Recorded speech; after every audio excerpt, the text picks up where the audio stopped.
Tisztelt nézők, kedves zánkaiak! A jövőben ilyen önkormányzati, illetve polgármesteri beszámolókkal szeretnénk a lakosságot tájékoztatni. A testületi ülésekre sokszor hetek alatt előkészített, megtárgyalt ügyek kerülnek szavazásra. A zánkai képviselőtestület független, nincsenek politikai csatározások. A képviselőtestületi ülés a döntéshozatal helye, így az ezekről készült felvétel információtartalma a lakosság részére nem sok lenne. Ilyen beszámolókkal viszont bővebben tudjuk informálni a lakosságot. Emellett a testületi ülések előterjesztéseinek egy jelentős része olyan döntések meghozatala, amiről felsőbb jogszabályoknak való megfelelés vagy törvényi előírásnak történő megfelelés a célja.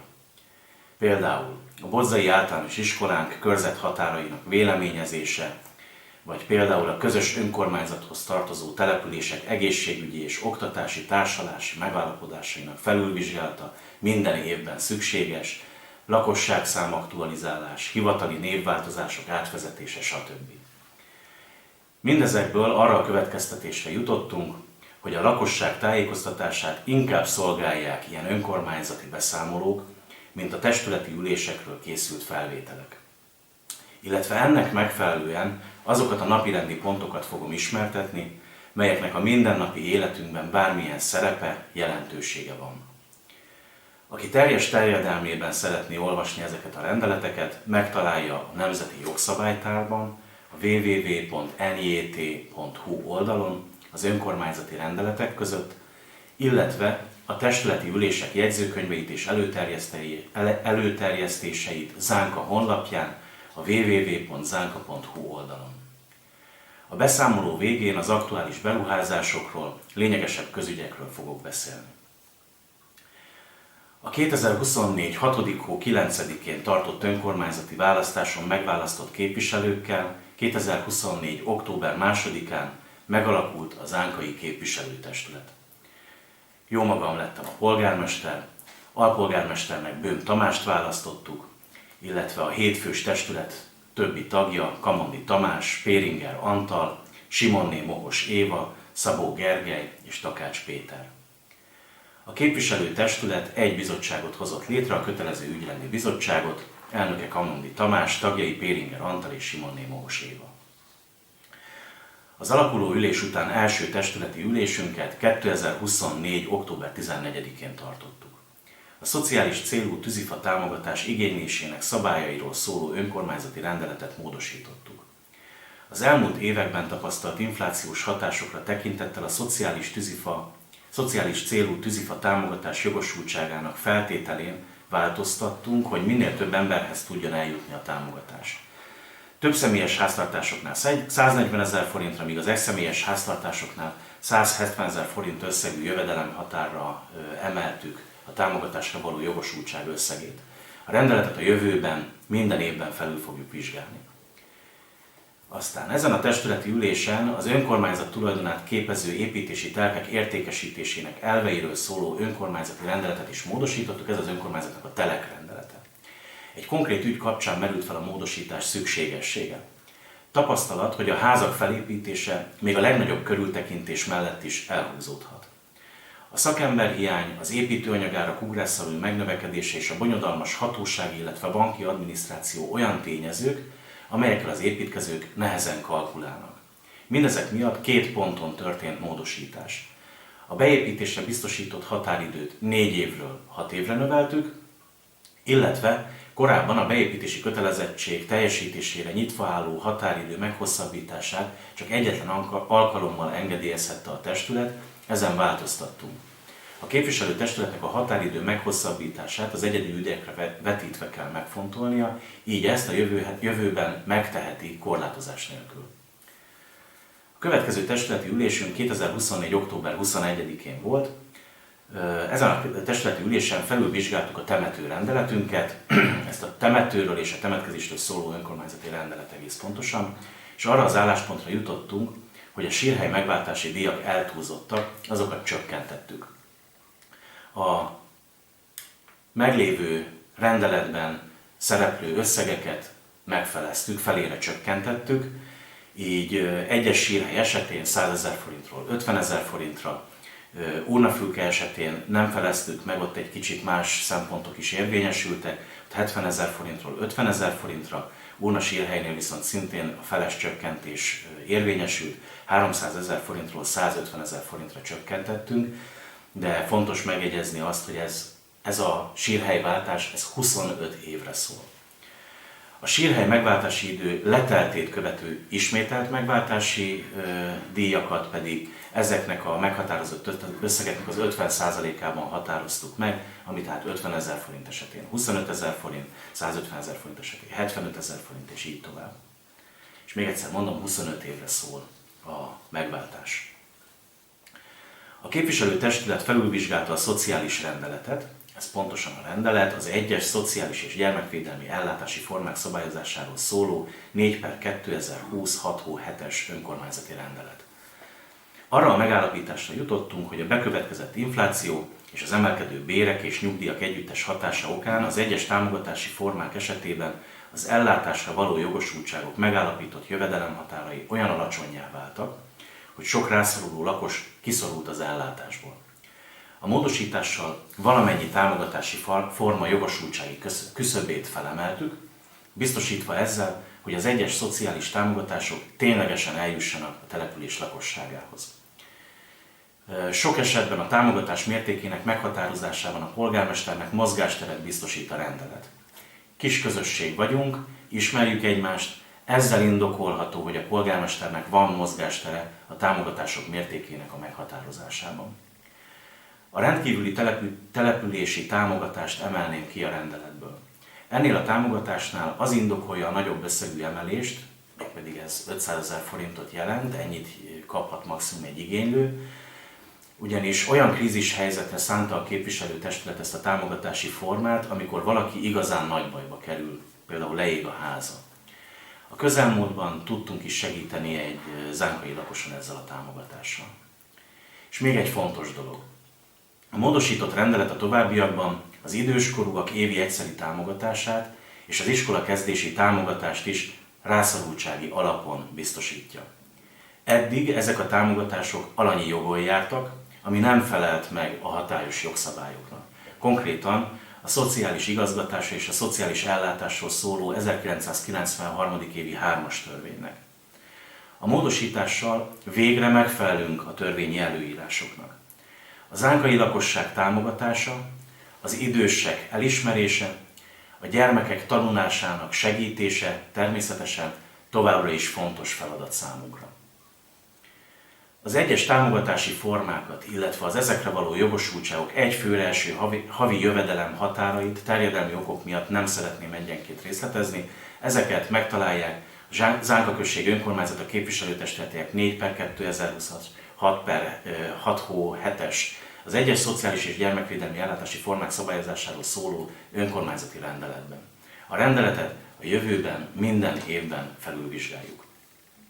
A következő testületi ülésen 2024. november 15-én döntöttünk a Zánkai Református Egyházközség kérelméről, ami valójában 2 kérés és egy felajánlás volt. Az egyik kérés a Zánka 87/2-es helyrajzi számú ingatlan ingyenes tulajdonba adása volt. A Zánkai Református Egyházközség tulajdonában álló Zánkai Református templom az önkormányzat 305 négyzetméteres területén található. A Zánkai Református Egyházközség egyik kérelme ennek a területnek ingyenes tulajdonba adására irányult, melyet a Magyarország helyi önkormányzatairól szóló törvénnyel összhangban a képviselőtestület támogatott.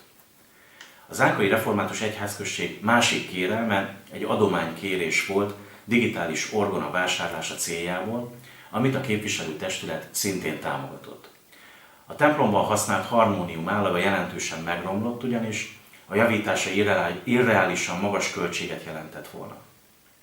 A köveskáli gyülekezet pályázaton nyert egy új elektromos orgonát, és gyakorlatilag ennek a pályázatnak az önrészét 850 000 forintért adják át a jelenleg Köveskálon használt Content Cantana 246 típusú digitális orgonájukat a zánkai gyülekezet részére.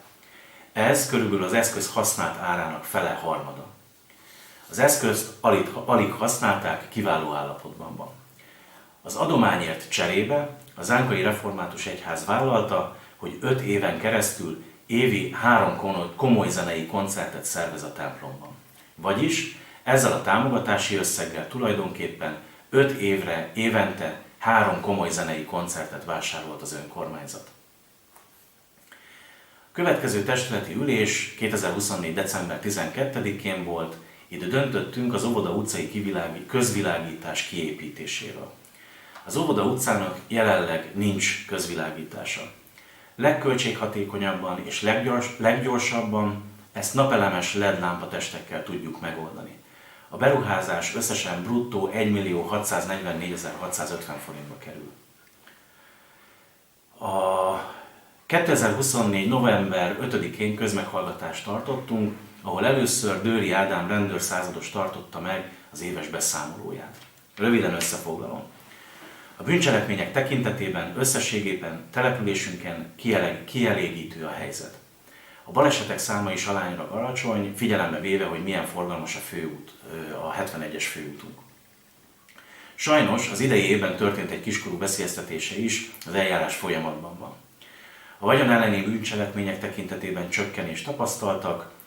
Zánka számuk alapján egy csendes, békés település, a rendőrség sokat van Zánkán és környékén, illetve a körzeti megbízott személyes jelenléte és a kamerarendszer együttesen biztosítja a település biztonságát. A tábornál kihelyezésre került egy sebességmérő, ennek következtében a forgalom jelentősen lelassult. Itt szeretnék kérni mindenkit, hogy vigyázzon ezen a területen, tartsák be a kereszt, itt sebességmérő üzemel. Zánka a körzeti megbízottnak, Hetesi Andrásnak és családjának szolgálati lakást, a rendőrségnek irodát és kamerarendszert biztosít, amely jelképezi a jó együttműködést.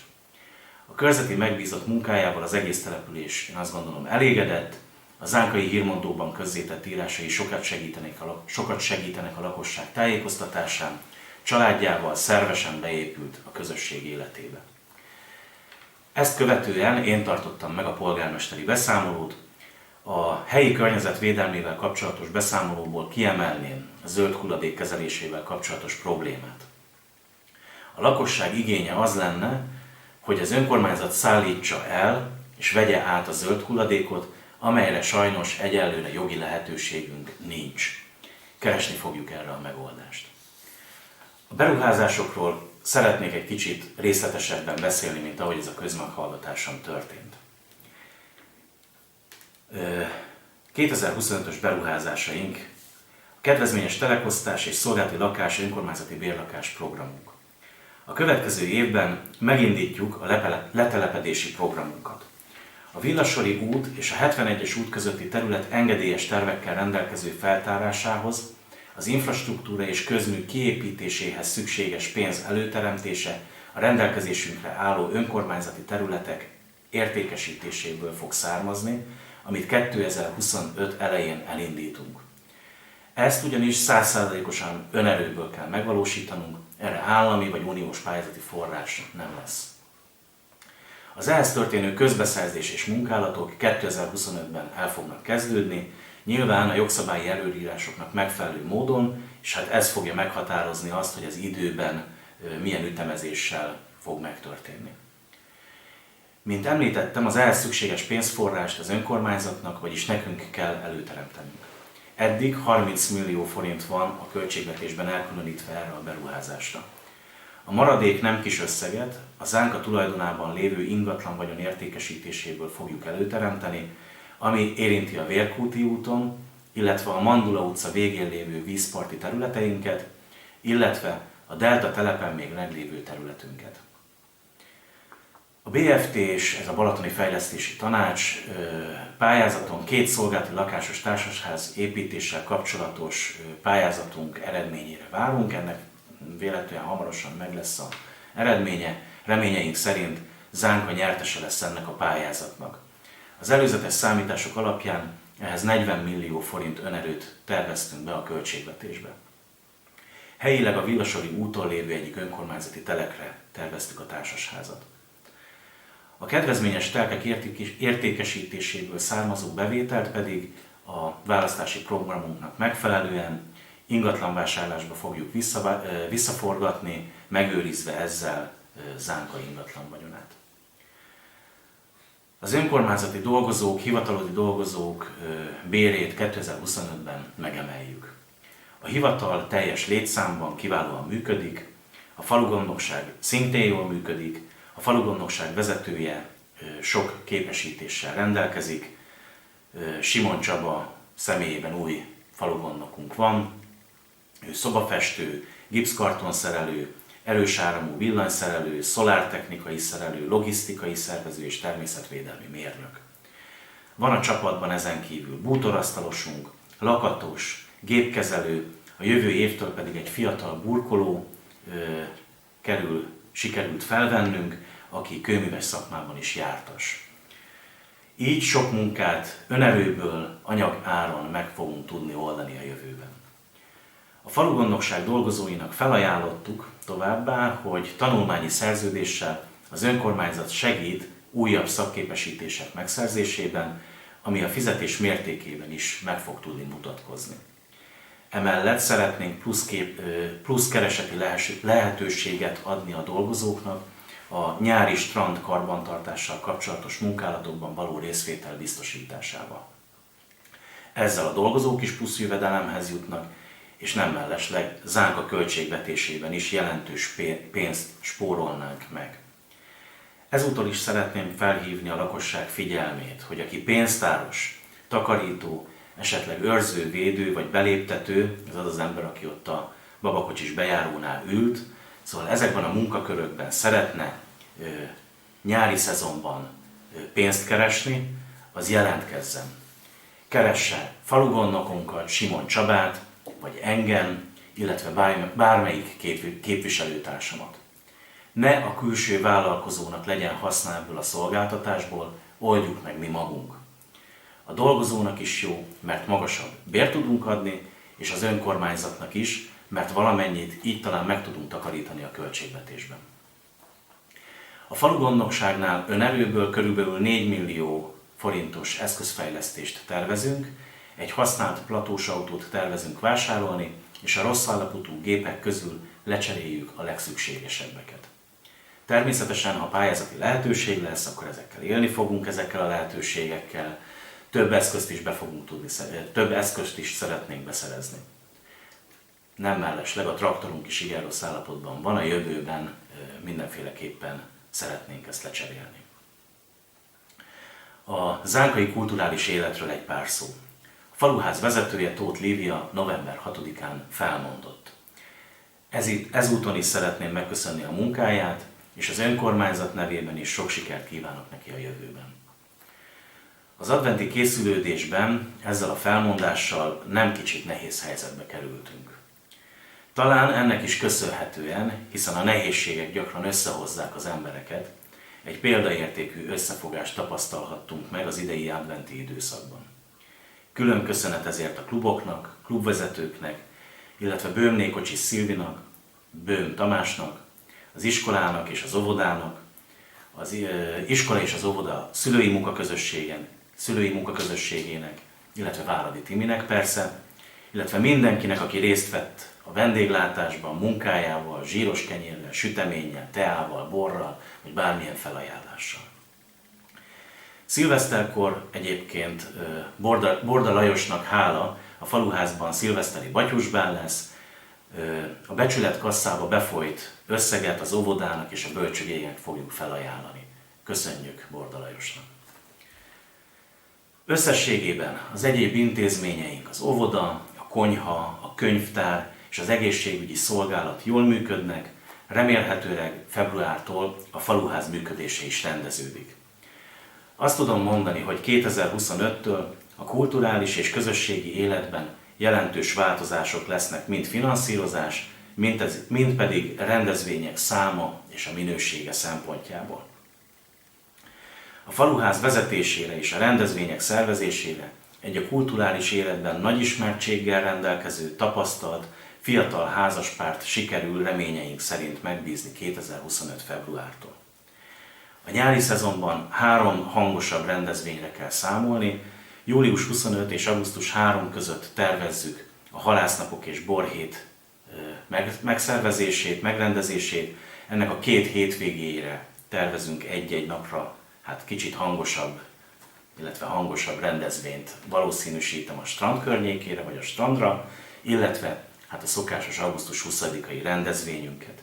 Kérem a ott lakókat, illetve az ingatlan tulajdonosokat, hogy működjenek együtt velünk ezeknek az eseményeknek a lebonyolításában. Faluház. Ha már szóba került a faluház. Tekintettel az elmúlt évek tapasztalatára a régi büfé kávézó helyén egy mindenki által használható konyhát, kiszolgáló egységet fogunk kiépíteni.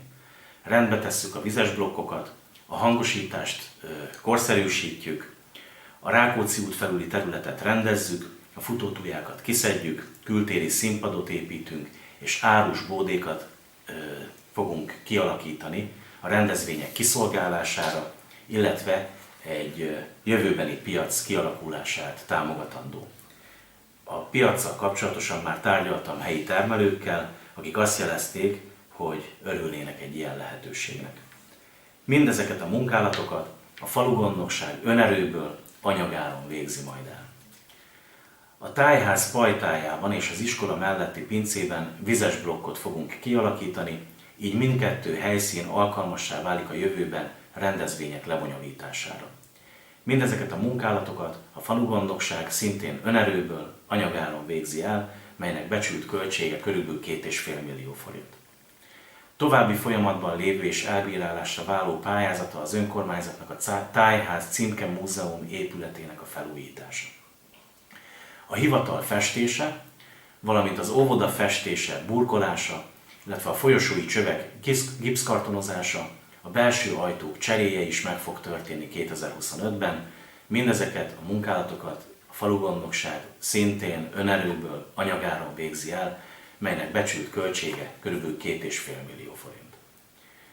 A temető ravatalozójának festését, felújítását, a kerítés javítását, napelemes lámpatestek telepítését, valamint a hátsó út folytatásaként az Izi melletti járda kiépítését a falugondokság szintén önerőből, anyagáron fogja elvégezni. A kerítés melletti kiszáradt fákat kivágjuk, balesetveszélyesek. Mindezek becsült költségek körülbelül 5,5 millió forint. A Rákóczi út Iskola utca sarkán a gyermekek biztonságos átkelése érdekében gyalogátkelőhely kerül kialakításra. Ehhez meg kell felelnünk minden jogszabályi és szakmai előírásnak. A Rákóczi út ugyanis nem önkormányzati tulajdon, a Közút Zrt. Tulajdona. Mivel buszmegállóban nem lehet gyalogátkelőhelyet kialakítani, a buszmegállókat északi irányba át kell helyeznünk. Mivel a faluház előtti buszmegállónak nincs kialakítva buszöböl, oda csak egy járdát kell tovább vezetnünk az északi irányba, így a busz nem fog kilógni, nem fog belógni az Iskola utcai kereszteződésbe, amikor megáll. Az autók így ki fognak tudni fordulni az Iskola utcából, amikor a megállóban áll a busz, és azt ki fogják tudni kerülni. Az orvosi rendelő felüli oldal már egy picit komplikáltabb.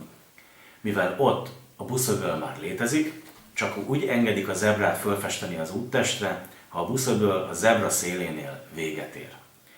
Egy buszöböl viszont 58 méter hosszú. Ebből az következik, hogy csak úgy tudjuk a gyalogátkelőhelyet kialakítani, ha új, a jelenlegi szabályoknak megfelelő buszöblöt alakítunk ki.